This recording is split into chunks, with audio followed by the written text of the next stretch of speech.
dans le livre de Corinthiens, Paul s'adressait à l'église qui avait des problèmes, qui n'étaient pas encore, puisqu'ils étaient toujours en chemin pour se nettoyer, parce qu'ils mangeaient encore la nourriture, ils buvaient encore le lait. Dans 1 Corinthiens chapitre 7 au verset 10 à 11, Bible Parole de Vie, il est dit, ce que je demande, ce que je commande,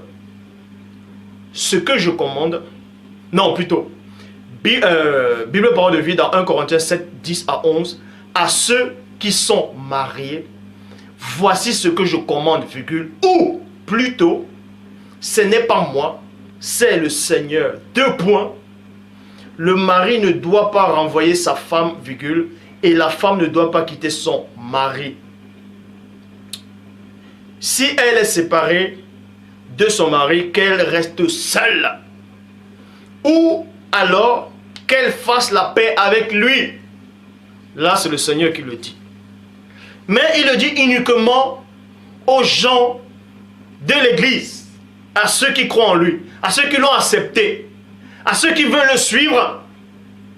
Ça s'adresse uniquement à eux, aux croyants là. Ça ne s'adresse pas à d'autres. Ça ne s'adresse pas aux autres.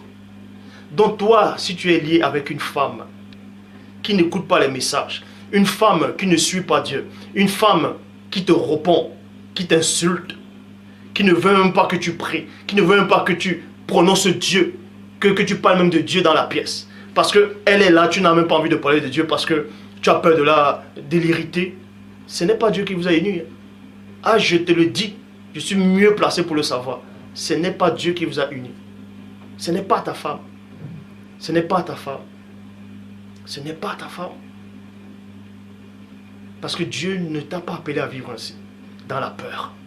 Vous n'avez pas reçu un esprit de peur, ou un esprit d'angoisse, de timidité, mais un esprit d'adoption par lequel vous dites, Tété, Loba, Père. Et Paul aussi avait compris ça. C'est pour ça qu'il dit, donc, si elle se sépare, mais séparez-vous, parce que vous n'êtes pas d'accord sur un sujet. Vous vous séparez, mais sauf que l'un et l'autre, vous ne devez pas aller voir ailleurs. Maintenant, dans le cas où le mari frappe sa femme, ou la femme frappe son mari, où il y a des injures, des moqueries, des insultes, l'irritation, tout ça, ça vous montre que ce n'est pas de Dieu. La preuve, Joseph a donné une bonne leçon. Avant d'aller parler de Joseph, on va vous expliquer. Dans Malachie chapitre 2 au verset 16, il est dit, Bible second 21, car je déteste le divorce, virgule, dit Loba, le Dieu d'Israël. Dieu déteste le divorce, il a horreur de la répudiation. Si Dieu a horreur du divorce, ça veut dire qu'un homme qui est marié avec un homme, et que s'il divorce, Dieu va se fâcher pour eux. Ça veut dire que Dieu va dire, ah, j'ai horreur de ce que vous avez fait parce que vous avez divorcé. Mais vous rigolez quoi. Déjà le fait que ces deux-là se marient, c'est une abomination devant Dieu, dont Dieu ne peut même pas les unir. Qui se trompent entre eux là-bas, c'est les problèmes. Dieu n'est pas là-dedans. Donc cette loi-ci s'adresse à ceux qui marchent avec Dieu. Je le répète à tous ceux qui pensent être des pasteurs. Arrêtez de dire aux filles de subir l'oppression de les faux maris là, que Dieu n'a pas unis. Arrêtez de dire aux gens que sauf en cas d'infidélité, sans toutefois savoir ce que ça voulait réellement dire. On s'adressait uniquement à la communauté de l'église. Point barre. Qui ne sont pas, qui sont encore en apprentissage. C'est pour ça que Christ a dit, tous ne comprennent pas cette parole-là. Seulement à ceux à qui Dieu a permis qu'ils comprennent.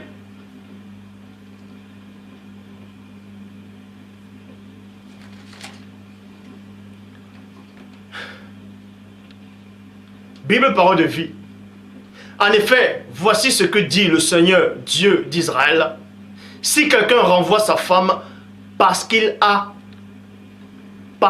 détestée, parce qu'il la déteste, il est coupable de violence. Point. C'est le Seigneur de l'univers qui parle. Faites donc attention à vous-même. Ne trahissez pas votre promesse. Vos promesses. Ne trahissez pas vos promesses. C'est-à-dire, si deux croyants, un homme et une femme qui aiment Dieu, qui marchent avec le Dieu, bon, qui veulent connaître le Dieu véritable, qui sont avec le Dieu véritable, qui suivent les enseignements, il y a un désaccord et ils se séparent parce que l'autre commence à avoir le dégoût pour l'autre. L'autre commence à, peut-être le mari a frappé la femme parce que peut-être la femme l'a insulté au départ et qui se séparent. La parole dit ici, Dieu déteste ça. Dieu déteste ça. Ce n'est pas une bonne image de l'Église. Parce que Christ dit quoi? Si le royaume de Satan est divisé, il ne tiendra pas. Satan fait tout pour que son royaume tienne. Satan ne va pas diviser son propre royaume. Comment les enfants, ceux qui vont marcher avec Dieu, veulent se diviser entre eux? Si dans d'autres, bon, on va dire, si ton mari t'a fait quelque chose, peut-être il t'a dit quelque chose, tu as mal peut-être compris sa phrase et que ça t'a blessé dans le cœur, tu dis chérie, tu m'as mal parlé, j'ai senti quelque chose de mal. Il va prendre ta femme, tu la prends dans ses bras, tu dis chérie, excuse-moi, j'étais débordé. Tu fais une bise sur le front, tu dis chérie, excuse-moi. Donc, toi la femme, fais tout pour ne pas irriter ton mari et ton mari ne va pas t'irriter. Toi et mari, fais tout pour ne pas irriter ta femme et ta femme ne va pas t'insulter. Donc tout doit être selon Dieu. Arrêtez de faire du n'importe quoi. Vous voyez l'image que vous donnez devant les démons? Vous voyez l'image que vous donnez? Donc faites très attention.